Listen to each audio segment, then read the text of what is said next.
Okay, everyone, welcome to another Origin seminar. This week we have George Sanchez from our neighbor university from Phoenix, Arizona. And today he will talk about the search for galactic relics. And the floor is yours. Thank you so much. My name is Jorge Sanchez. I am a fourth-year PhD candidate at Arizona State University. And I'd like to first start off by thanking the organizers of the Origin Seminar, Stuart LPL, as well as Brittany Miles for inviting me to come down here all the way from Tempe to talk to you about some of my dissertation work. In particular, the title of this project is The Search for Galactic Relics, Characterizing the Oldest Metal Poor Brown Dwarfs and M-dwarfs used in JWST deep fields.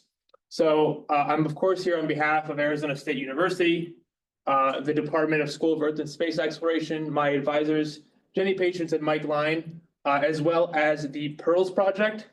So before we get started, I just want to give a quick shout out to the PEARLS team, many of whom are at ASU and a few of them are here at the U of A. And in particular, those folks listed in blue here have been really instrumental in getting many of the aspects of this project together. So just a quick shout out to them. And so I know this is the Origin seminar, and so there are folks here with some background on brown dwarf and exoplanet science, but I just wanted to give a quick overview of these concepts for people so that we can discuss, we all be on the same page when we discuss these topics during the talk. So brown dwarfs, as you can see from this purple arrow right here, are objects that are intermediate in mass between stars and planets, and they sort of represent this connecting link between the stellar and the planetary regime. What's really nice, though, is that brown dwarfs overlap in radii and temperature with much of the exoplanet population, and especially with the giant planets. And so the study of field brown dwarfs, particularly the study of their atmospheres, actually makes nice analogs to studying giant planet atmospheres and gives us a good glimpse of the physics and chemistry that can underlie the atmospheres of giant planets without having to deal with the complication of a glaring host star like in the transiting or directly image systems. What I'm showing you here is the luminosity of these kinds of these stars, planets, and brown dwarfs as a function of their age. And so, like stars, brown dwarfs also have spectral types that are assigned to their temperature. You have the L-type objects that start around 2400 Kelvin, the T-type spectral type at around 1300 Kelvin, all the way down to the Y dwarfs that start around 600 Kelvin and go colder from that. And so while they do have these spectral type designations, like stars, unlike stars, brown dwarfs do not fuse hydrogen into helium. And so as they age, they steadily get cooler over time, which means that looking for these older populations of brown dwarfs becomes increasingly difficult, especially as they get older, because they get fainter. What's also true is that because of the temperature regime that these brown dwarfs inhabit, they emit most of their flux in the near infrared. And so much of the work that has been done to identify and characterize these objects have been done with near infrared all sky surveys like 2MASS and like WISE. And so over the past 25 years, we've been identifying and characterizing these brown dwarfs a lot through their photometric colors. So what I'm showing you here are some infrared colors of brown dwarfs. Here you have a color plot, and here color magnitude. And I first want to draw your attention to these green circles and gray squares that I'm highlighting right here. These are the typical colors for near infrared colors for brown dwarfs. But if we look a little bit to look a little bit to the left of these objects, we can see these other subset of brown dwarfs that share similar near infrared colors to these L and T dwarfs that we saw originally, but are a little bit to the left, a little bit bluer in their near infrared colors as compared to the nominal L and T objects. And these bluer near infrared, these bluer colors for these brown dwarfs are given the designation of a subdwarf. And so these subdwarfs are still L and T type objects. They just exhibit these bluer near infrared colors than the nominal field L and T dwarfs. And the reason for that is because their atmospheres are depleted in metallicity. These are metal depleted objects compared to the solar type brown dwarfs. And so this metal depletion mutes some of this near infrared flux, causing this suppression in their K-band flux and giving these blue or near infrared colors as compared to the solar type brown dwarfs. So these subdwarf objects are really a unique class of object that would they sort of represent a critical set of exploring, how metal poor these substellar objects can become, and they'd be really nice calibrators for comparing with giant planet atmospheres, since we know when we have measured giant planet atmospheres that are metal depleted as compared to their host stars. But only a small subset of these brown dwarf subdwarfs are known within the solar neighborhood. Some of the ways we have been able to identify them are through looking at their high kinematics. So what I'm showing you here is images from Schneider 2020, where they took multi-epoch survey images for object one in 2010, and another time 7 years later in 2016, 2017. And so on the left image, you'll see the object located with this gray arrow. And on the right, 7 years later, it had moved to the position of this black arrow. And so over this 7-year baseline, the object had moved 7 arc seconds. So it was really zipping across the sky.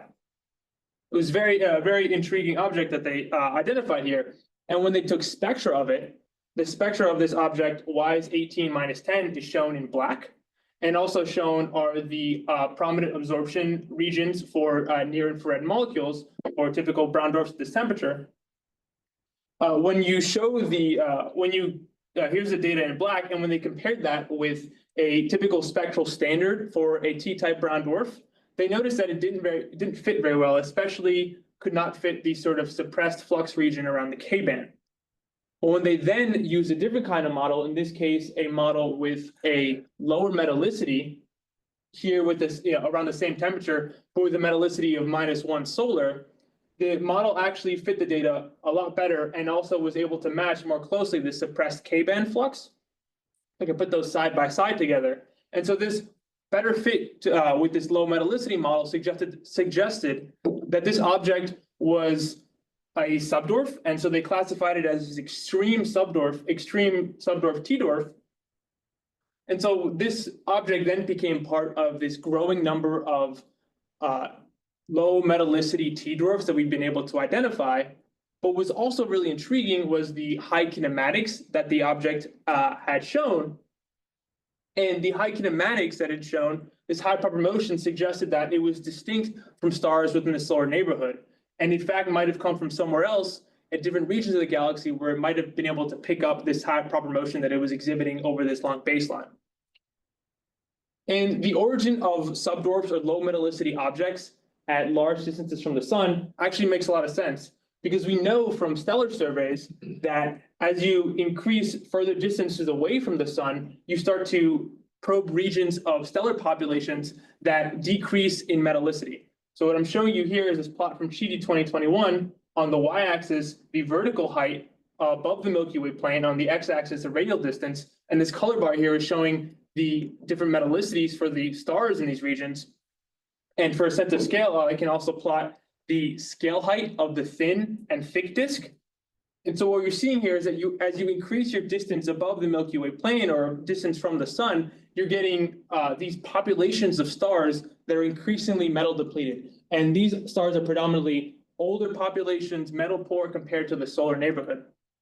And so we know also that brown dwarfs form similar to stars, and that brown dwarfs are forming in stellar populations. So the question arises that brown dwarfs should also be in these populations at these large distances from the sun, within the thick disk and beyond into the halo of the Milky Way. And these brown dwarfs should also be metal poor, like the stars we see here. And so they would also be this unique subdwarf classification. So we can go back to these high kinematic multi-epoch surveys looking for these objects and say, well, okay, instead of waiting the 7-year baseline to identify these objects via their high kinematics and taking spectra of them, can we just directly probe the population of brown dwarfs that we think should exist at the high galactic latitudes, like we know that the stars do out there? Well, if we return back to 2MASS and WISE, these sort of all-sky surveys that picked up much of the brown dwarf population we know, what I'm showing you here is a plot of their 5 sigma sensitivity to a point source. Basically, in the y-axis showing, out to what distance could two master Ys identify a T-type, a T0 or L0 brown dwarf, in this case, to 5 sigma. And what you can see is these all-sky surveys really were able to find these kind of objects within 100 to 200 parsecs from the solar neighborhood. But if I plot that baseline back on the Chi-T plot, like I showed before, that's this red line right here. Sorry if you can't really see that red line, but that red line right here is showing you that we just could not reach the levels with these all-sky surveys necessary to probe the regions of the Milky Way, which we think inhabit these metal-depleted stars and would also inhabit these metal-depleted brown dwarfs. So these all-sky surveys that had done a bulk of the work in identifying photometrically these brown dwarfs can't reach the distances we want to use to identify this subdwarf population, this new subset of brown dwarfs. So then what do? How do we begin to start characterizing them if we want to look at them at these large distances? We'll enter JWST. And so JWST has been really instrumental with its extreme sensitivity and increased wavelength range out to 30 microns in revolutionizing a lot of exciting science in brown dwarf and exoplanet studies. You can give a quick shout out to the panchromatic spectra that we can get now with JWST. Here's an example from Brittany Miles' paper in 2023 showing the sort of new regimes that we can enter with studying planetary mass objects with JWST. But in particular, what I wanted to talk to you all about today is how using deep imaging campaigns with JWST, specifically those designed to study extragalactic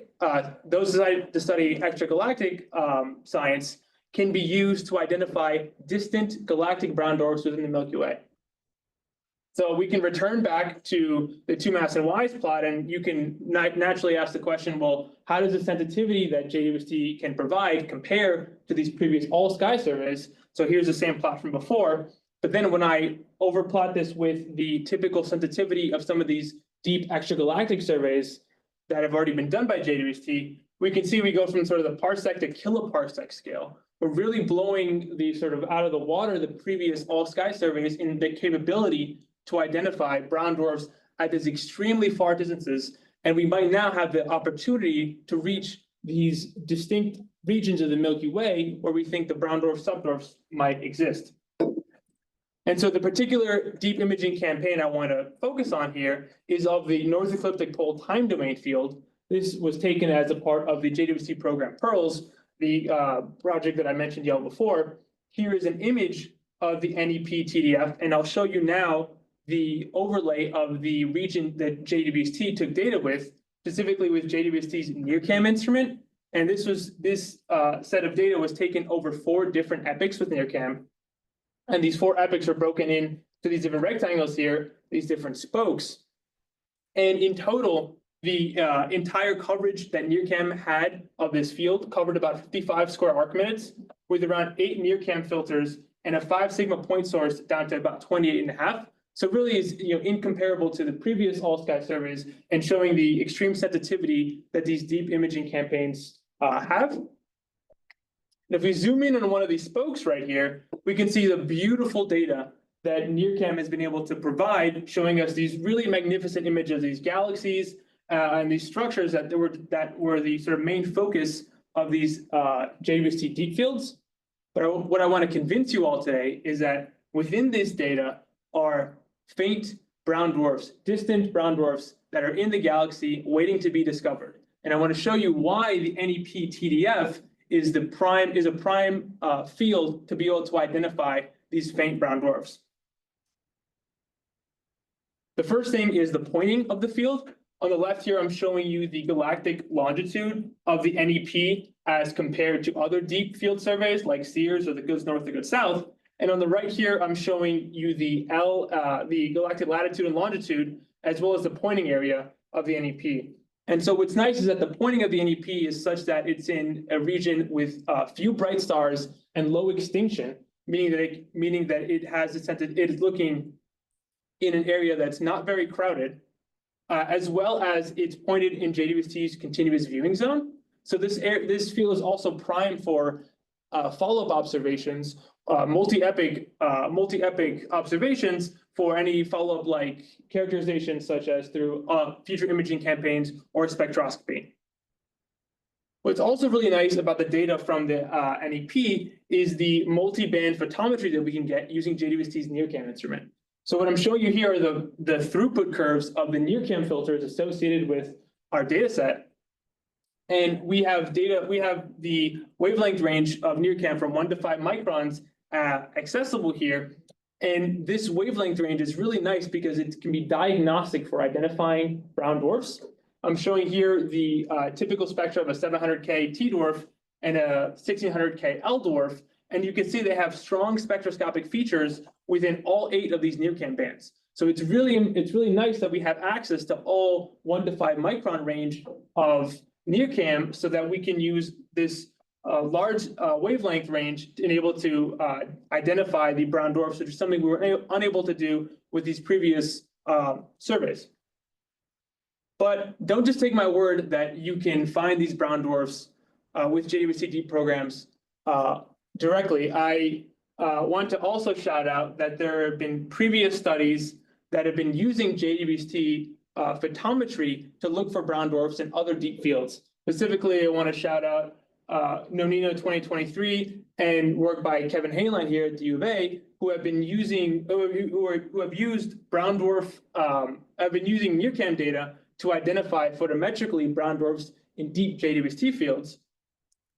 And what's sort of really impressive is that not only have they been using these photometric classifications to find brown dwarfs, but there's also been spectroscopic confirmation of these objects with JWST's PRISM instrument.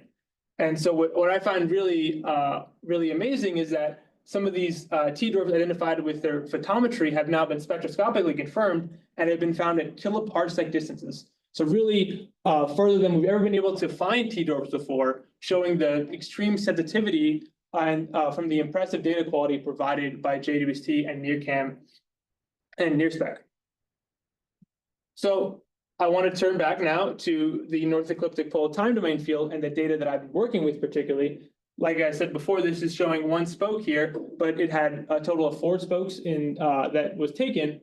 And we took all the data from all 4 of those spokes and we passed them, we passed the data through source extractor in order to identify all of the sources in the field.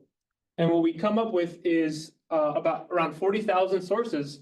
And what I'm showing you here is all of that data, the size of a particular identified source as a function of its F150 magnitude in AB. And the first thing we want to do in order to start looking for these brown dwarfs in this field is remove any extended sources like galaxies, because we know that these objects are unresolved point sources. So we identified a subset of point sources within our data using some size cuts. And it's from this subset of the data that we'll be using to identify the any brown dwarfs in the field. So how do we go by this fitting process? So at first, we construct the SED from the NIRCam photometry. So here is the actual NIRCam data plotted flux and wavelength. Here's the SED of one of the actual sources from our data set. And the way we apply these models to in order to fit the data, we use a particular set of brown dwarf atmospheric models. In this case, we're using the Sonora Elf Owl models. And what's really nice about the Elf Owl models is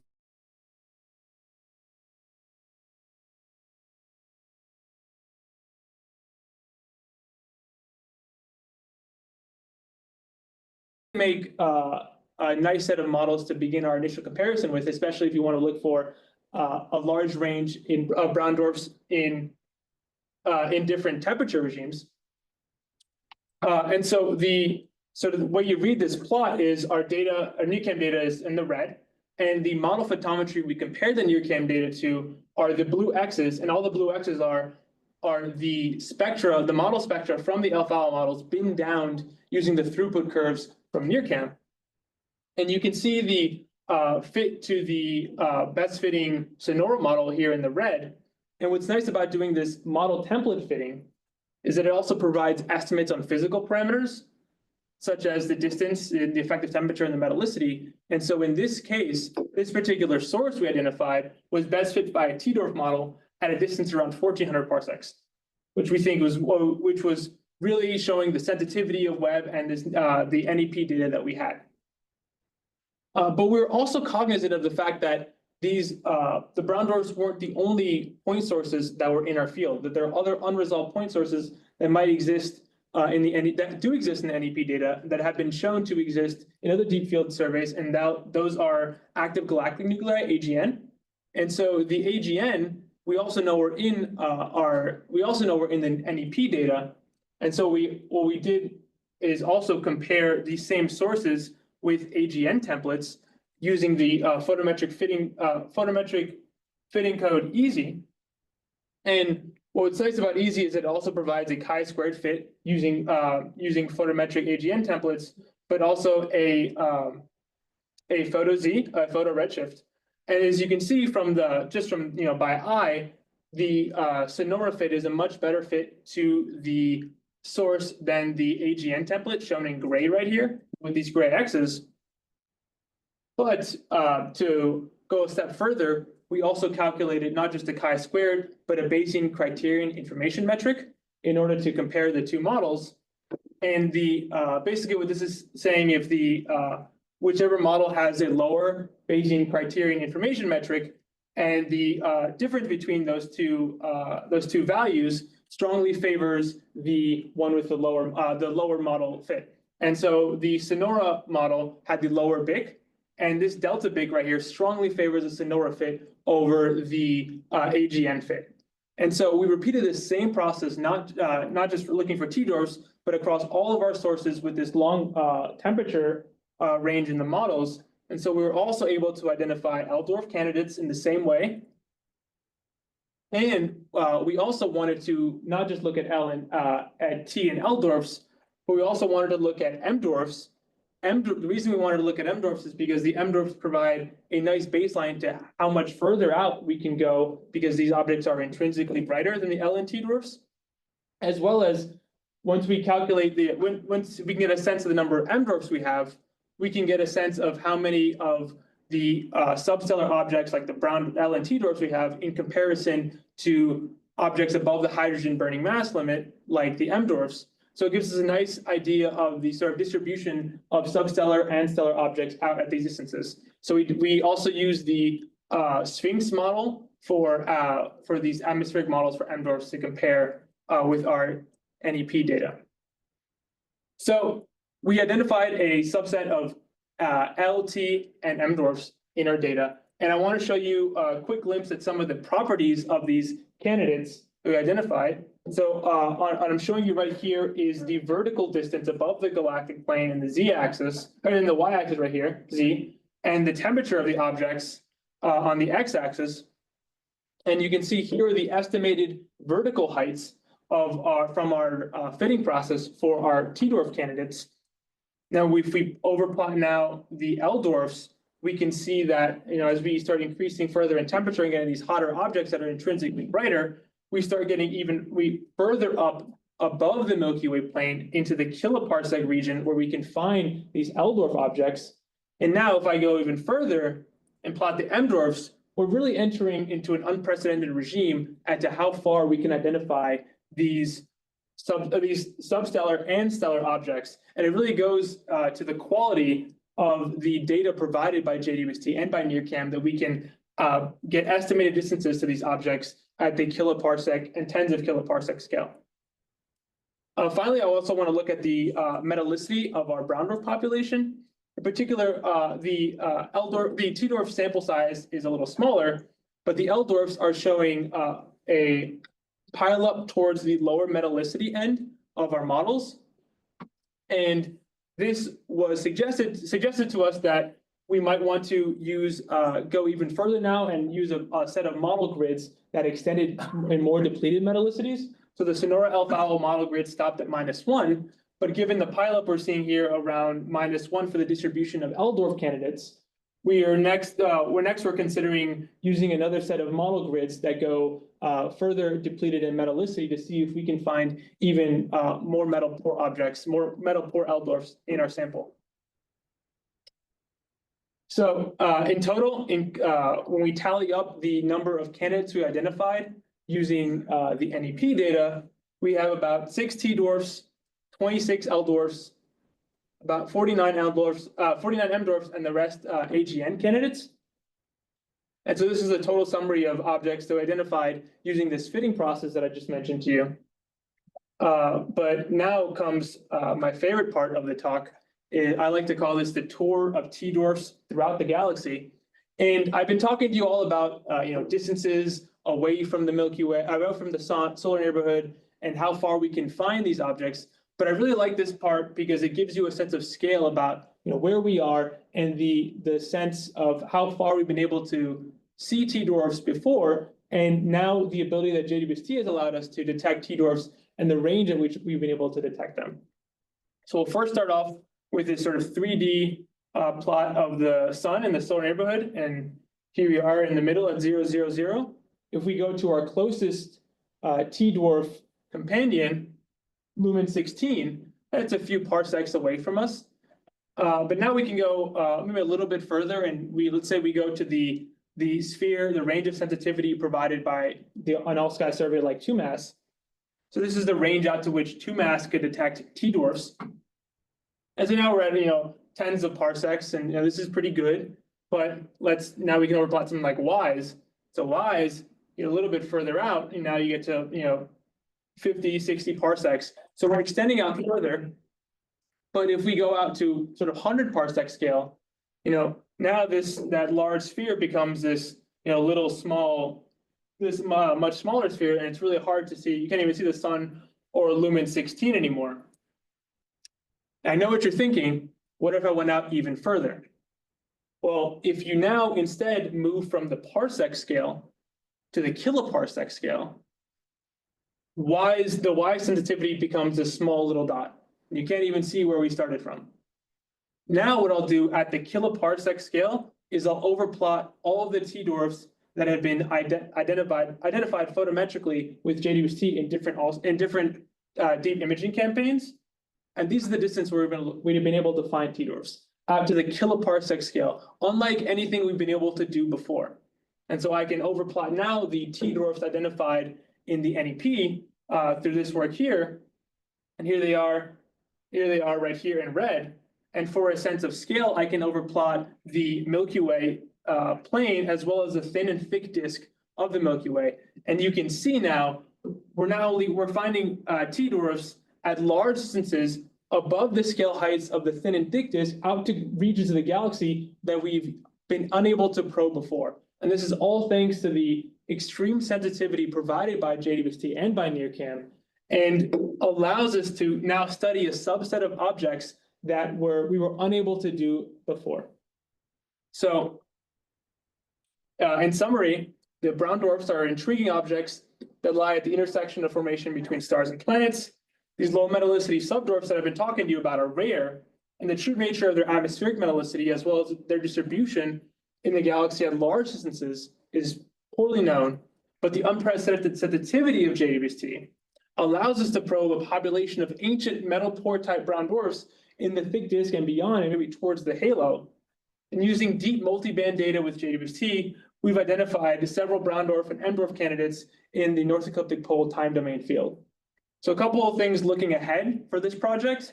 One thing I'm really interested in, like I mentioned before, is comparing the candidate objects with other brown dwarf models that have a larger range of metallicity to see if some of the models favor even poor metal brown dwarfs. We also want to begin to test predictions of the distribution of MLNT type objects and their scale heights with these NEP candidates. There are predictions that there are models that predict how the distribution of substellar and stellar objects should be in the thin disk, but these models haven't been accounted for when you go to higher galactic latitudes, like in the thick disk. Now that we can start probing these higher galactic latitudes, we want to start to be able to see how our candidates and the scale heights that we're getting compare to some of these models. And so while also photometry gives us an idea with this NIRCam photometry, really spectroscopy will be the true diagnostic to classify these objects. And luckily for us, I showed you the NEP field earlier. There's also an overlapping portion of that field that's covered by the nearest spectrograph to get 1.8 to 2.2 micron spectra of these candidates that will be used to spectroscopically confirm them give them good spectral types, as well as be accurate on things like their metallicity. And another really cool thing I'm interested in is that JWST has, with its longer wavelength range and sensitivity, has been able to find these really new, cold, low metallicity objects in the solar neighborhood that show these strange molecular features that we have been seeing in the solar type objects. And so we want to see if we can use these distant low metallicity objects as benchmarks for these unusually low metallicity field dwarfs that we've been finding now with things like the NIRCam spectrographs. And so that's all I have for you today. I want to thank you all for your attention, and I can go back to my summary slide, and I'd be happy to take any questions. Thank you so much.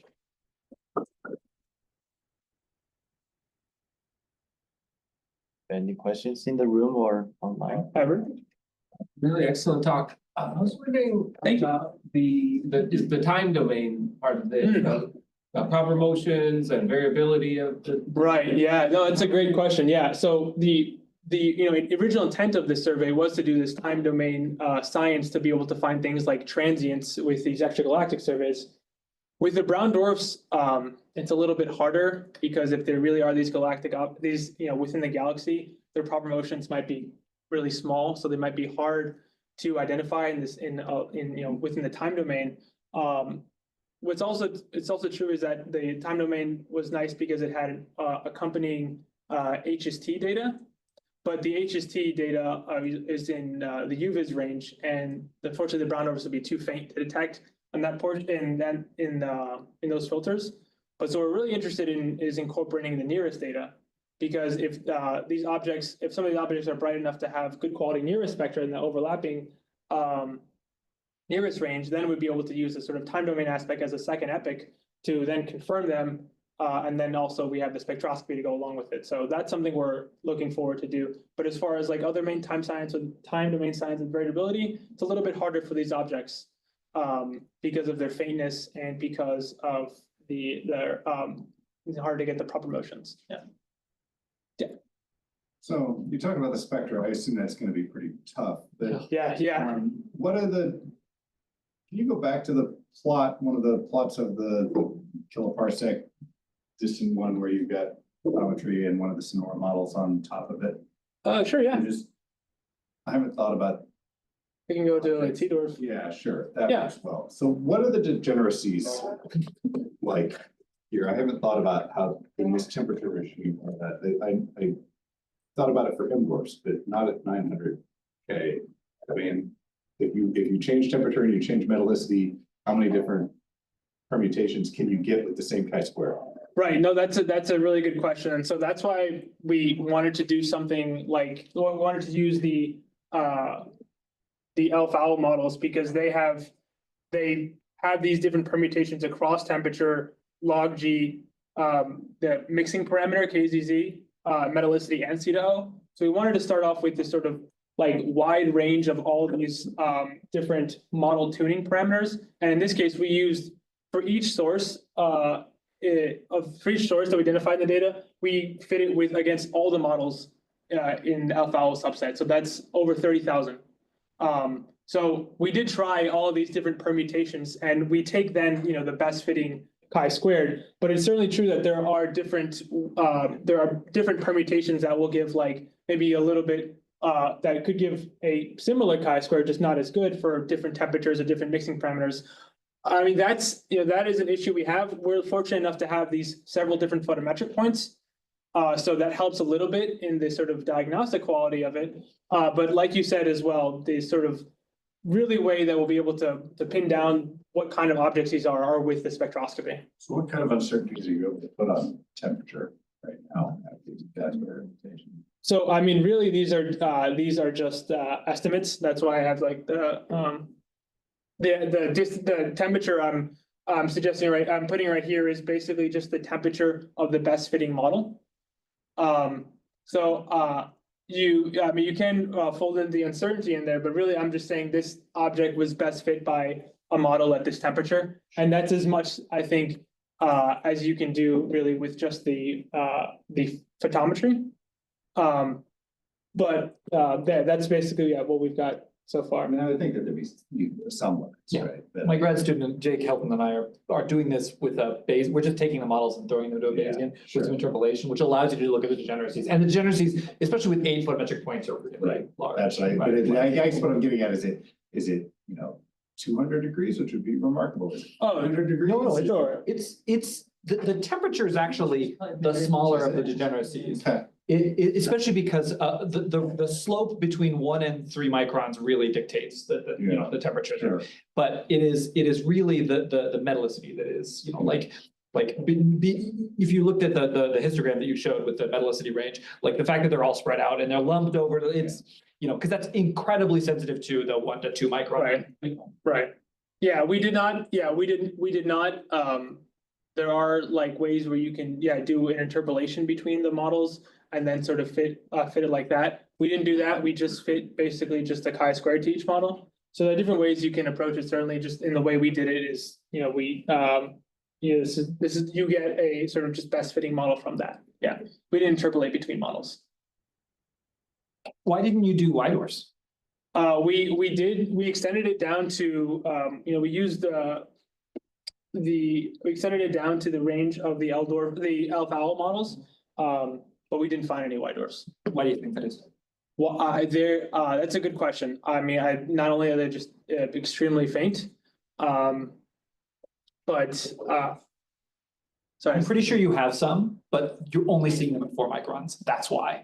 In Jade's, we find a bunch, and we've actually extended around, like when I did my initial search, I was making sure we had 1 micron, 1.45 detections. But when we removed that and said, just give me objects that look like we only see them at 4.1 and 4.4, because that's, because really with with the we got a bunch, like we have like almost a dozen across the good south and good north fields. And that's that's something where I bet if you were to relax that, I also worry about you making a morphological cut, like do a color cut, like we do in my paper, where you don't, because you're going to find objects that are like, what you're looking for is objects that are, compact, but you can do that by eye. You throw out most galaxies by requiring this, a very specific weird slope. And like, I just worry about you maybe losing objects that might be near enough to something where the morphological analysis, whatever tools those are, is like saying, nope, get this out. And like, there's we have a lot where it's like near a galaxy enough where you can't just say,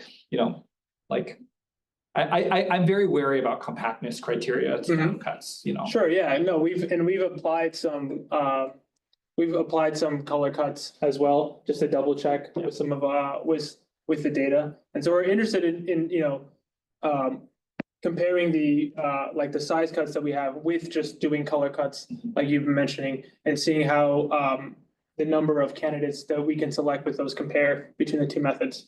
You said the point source sensitivity was 28.5? The 5 sigma sensitivity level, yeah. What is that in nanojanskis? Is it like 15 nanojanskis or something like that, I think? Okay, something around, yeah. CFO 90 is an X. Right, yeah. You have not detected, so it's got to be a little bit below or, around 10 nanojanskis. Yes.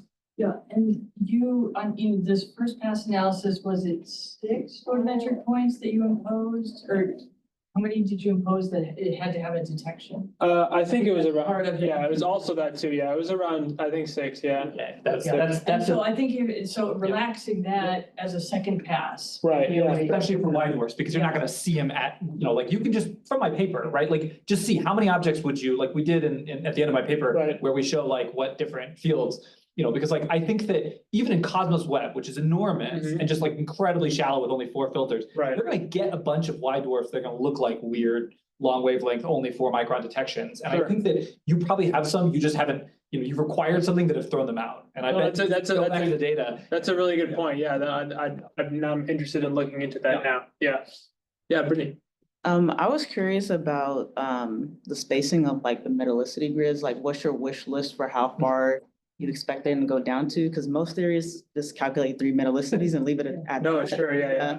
So like that's a good question. So I mean, given the some of the field or the sub-dwarfs that that, we've been finding in the solar neighborhood, things that go down to like the sort of extreme subdwarf spectral type that's like less than -1, around -2. I know there are metallicity grids that like the low Z model grid or Atmo that, some of them go to lower metallicities. Yeah. And why do we employ those? But some of them also, if they go to low metallicity, they don't have the full temperature range Yeah. for Y, T and L-dwarfs.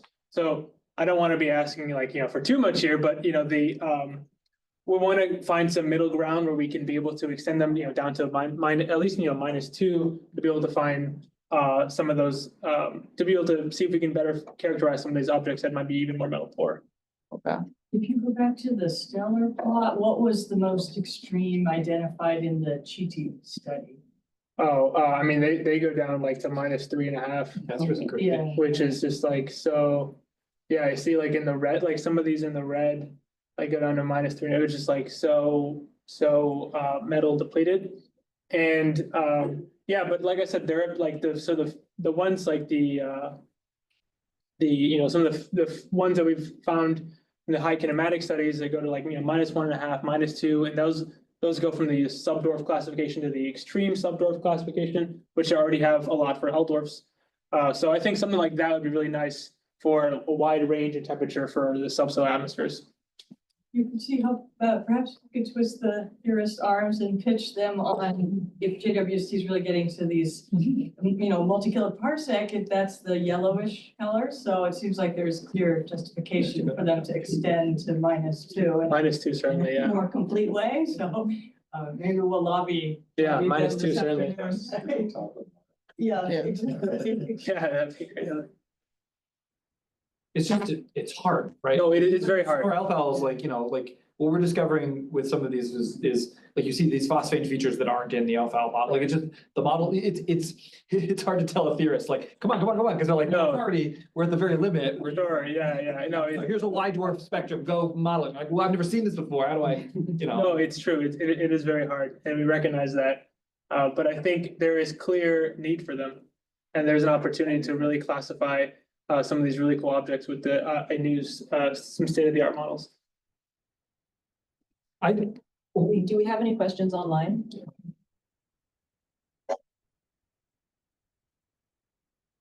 For people online, if you have questions, you can raise your hand or just type in your question.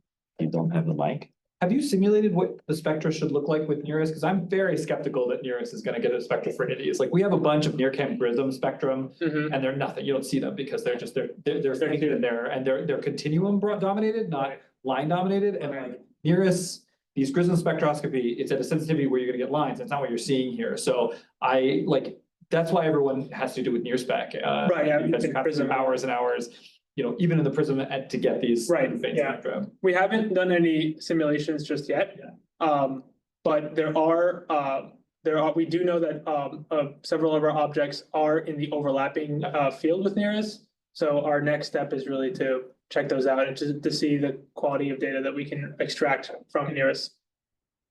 Is there any possibility for, because like I think you should have seen some proper motion. Even NIRCam's very, very good at like even tiny, like between, and with ours object, when our object's J's between like a year baseline, we see, like a little bit for many of these objects. Sure.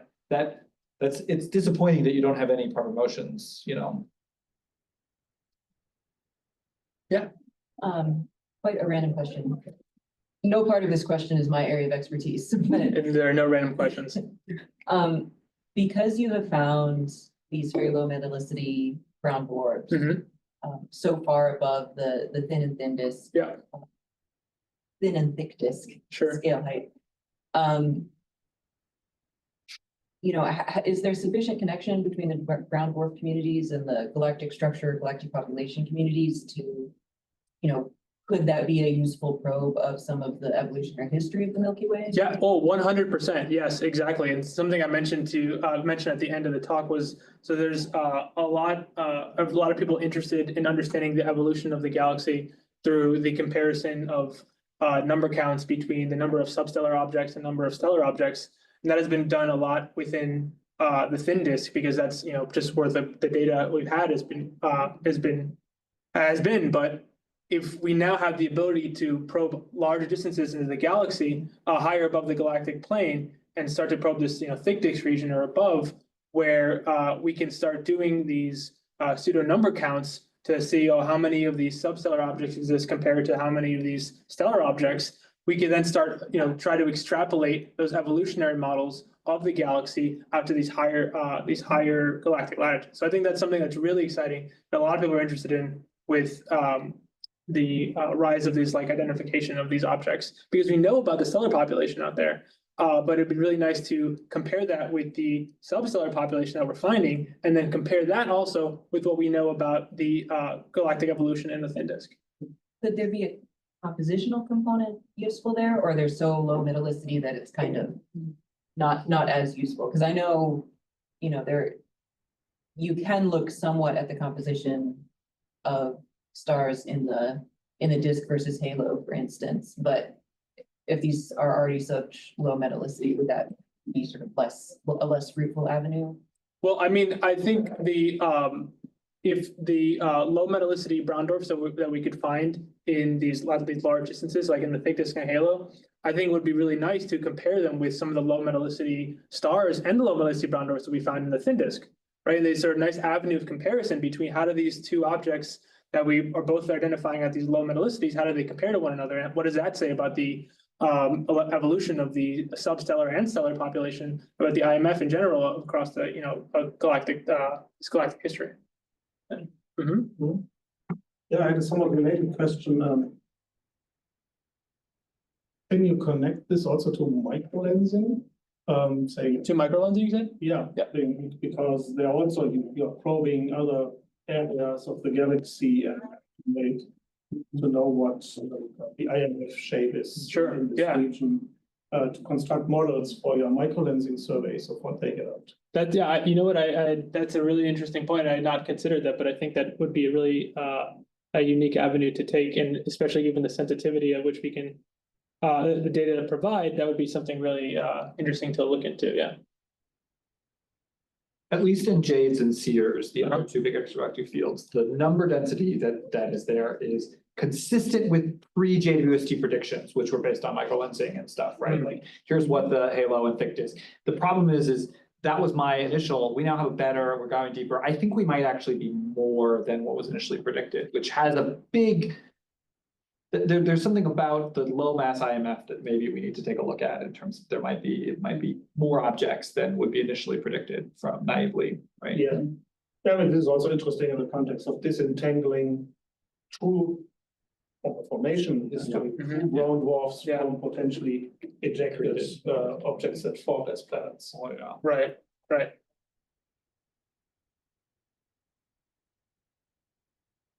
Yeah. I was wondering, in your plot of the effective distance versus effective temperature, I was expecting the floor to be the same for distance, but it looked like they were going up. I was wondering if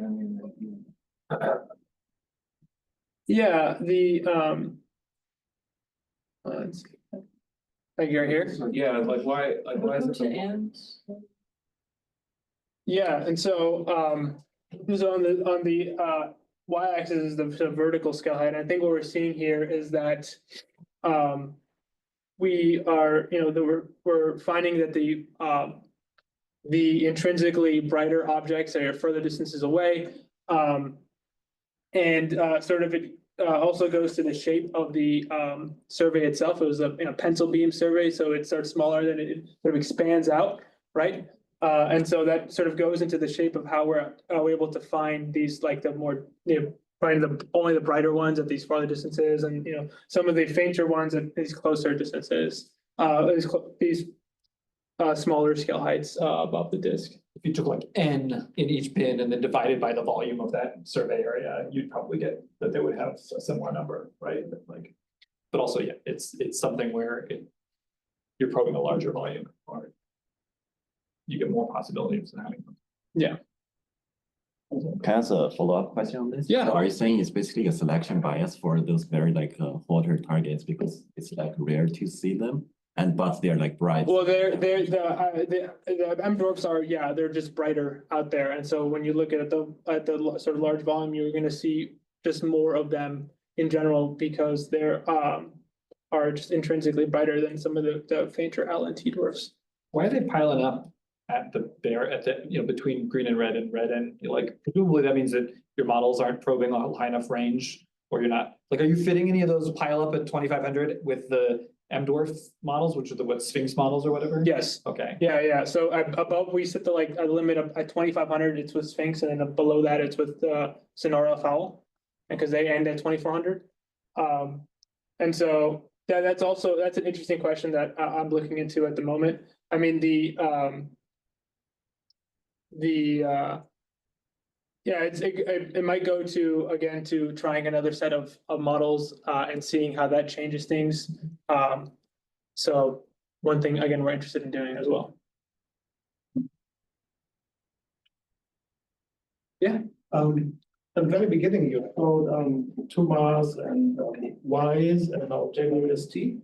So the intermediate, there should be Euclid. Sure. Yeah. And, not quite as deep as JWST, Right. Larger area. Is there any use in this context? So I mean, it's certainly certainly it would be definitely of use. One, because we'd be able to, like you said, it's not as deep, but you'd be able to still get a little further than 2 mass and Ys, right? And start to probe maybe these intermediate ranges between what the all sky surveys and then a little further out HST could do, and then now what JWST can do. I just wanted to show here the sort of this sort of scale and how JWST was performing in comparison to the all sky surveys that really did like a bulk of the work in identifying photometrically previous brown dwarfs. But certainly there's an advantage to using sort of the things like Euclid or all these other surveys that go a little bit further out, just to continue to find more objects and to have a little bit more sensitivity than 2 mass or Ys. Yeah. It's a good point. We have any other questions in the room or online? No, we thank our speaker again.